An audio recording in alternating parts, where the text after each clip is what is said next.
What's this? LS Mark likes a movie? Has the world gone topsy-turvy? Cats and dogs are living together, mass hysteria! Yeah, I don't believe it either, but I actually really enjoyed the new Dreamworks movie, The Bad Guys. Now I am gonna get some comments like, wait a second, how did you watch this movie already if it only came out today? And this is where I remind those people that other countries do indeed exist, and The Bad Guys actually came out all the way back at the start of April in the UK. I was just obviously very preoccupied with the release of Sonic the Hedgehog 2 to even care. Honestly, I wasn't even planning on checking this one out. Sure, the animation looked stellar, but again, Sonic 2. That was until I visited Birmingham last week, and had to wait 7 hours to get into my Airbnb, so I ended up watching it during that time. And then I immediately went to see it again because I was so goddamn tired and wanted to sleep. But for a movie I had no expectations for, I thoroughly enjoyed this film. And here's why. The Bad Guys is based off a book series of the same name created by Aaron Blabey, which is such a cool name, Aaron Blabey. Now I have no experience with this book series, but apparently studios have been interested in making a movie based off it for a while, with Dreamworks eventually landing on the license. Now I haven't been that into Dreamworks' last couple outings, like Trolls World Tour or Boss Baby 2, but it seems like the director of Bad Guys, Pierre Perifel, I apologize, was interested in helping the company return to form, and make a film more akin to their more popular franchises such as Shrek or Kung Fu Panda, except instead of making a parody of fairy tales or kung fu movies, we have a heist parody, and I gotta say, for his directorial debut, Pierre knocked it out of the park. The Bad Guys stars Wolf, and his band of partners in crime, Snake, Shark, Tarantula, and Piranha. They're the most renowned thieves in their city. However, after a slip-up causes them to get caught and almost arrested, they're given a deal that claims that with the help of this pompous guinea pig, they can be resolved of all their crimes if they show that they can be good. Now, I'd like to reiterate that I really enjoyed this movie, but sadly I've got to start with a negative here, with that being that this movie's biggest flaw is that the story is very predictable. The second they brought up this plot, I could immediately tell where this was gonna go, and what the twists were gonna be, and I'm fairly certain that most of you could see it coming too. Now, I'm not going to say what the twists are here because I still want you to experience the film for yourselves, but there's a certain thing that Wolf says in the first act of the movie where he's listing a bunch of bad guys, and I immediately went, okay, that's gonna come back, which of course it did. Now this raises the question of whether or not a movie being predictable makes it bad, and while I'll definitely say that a better story where I'm always in anticipation of what's gonna happen next would have been better, but I still don't necessarily think that a generic story makes a movie bad at all, depending on how well it's elevated through the other aspects. And thankfully, I believe that The Bad Guys has greatly helped through its most strong aspect, the characters.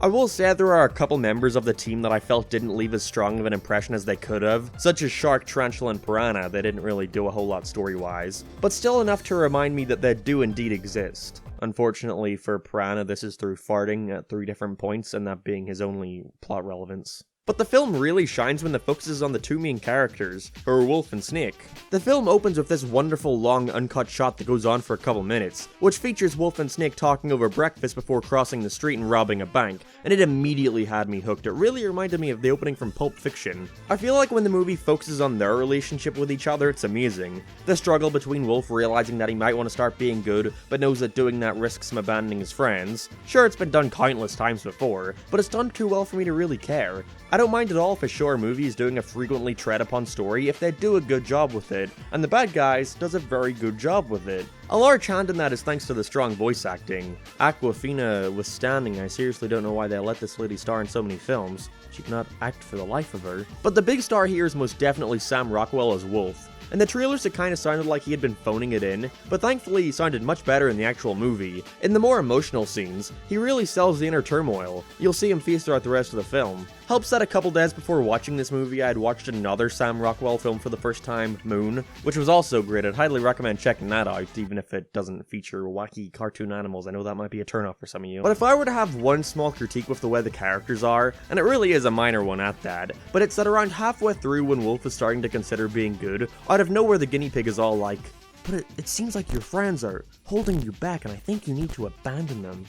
And I have literally no idea why he's doing this other than for the sake of the eventual conflict between them, but him wanting to be good would have already set up that conflict just fine, so I don't see why we needed to set up this too. It doesn't even make sense when considering the twist, but I'll leave it at that. Again, it's a minor complaint, and if all it did was lead to more moments of Wolf and Snake talking it out and questioning each other's friendships, then I'm all for it. Now, I have given a lot of praise to the writing of this film, specifically the characters, but if I were to say a part I definitely wasn't a fan of, it was the humor. It was just way too in your face at times, where the joke was simply character screams or lol pants or Prana farting again, and they animate the green fart cloud going everywhere, and we have very uncomfortable, prolonged scenes of characters and healing the fart. Speaking of, there's some stuff in this movie that's like, yeah, you're not so slick there. There's so much vor and farting and this whole character, basically. If there's one thing undoubtedly worth praising this movie for, it's the art style and animation. This is hands down one of the prettiest, most visually appealing animation films I think I've ever seen. Up there with Spider-Verse. Which we really have to thank for showing studios that these more ambitious looking films can pay off greatly, and not everything needs to be a one-to-one real-life simulator.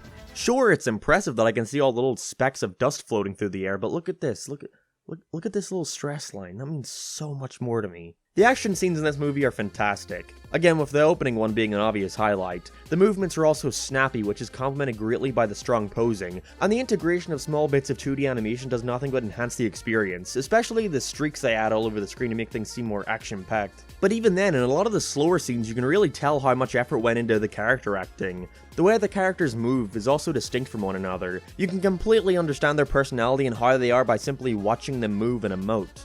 There were only a couple character designs I really wasn't a fan of, and it was mostly the background NPC types. It wasn't too big of a deal since, again, background character, but there's this cop lady who appears pretty consistently throughout the whole thing, and she just doesn't look very good in my opinion. Honestly, even if the overall film was bad or alright, I still would have recommended checking it out for the visuals alone.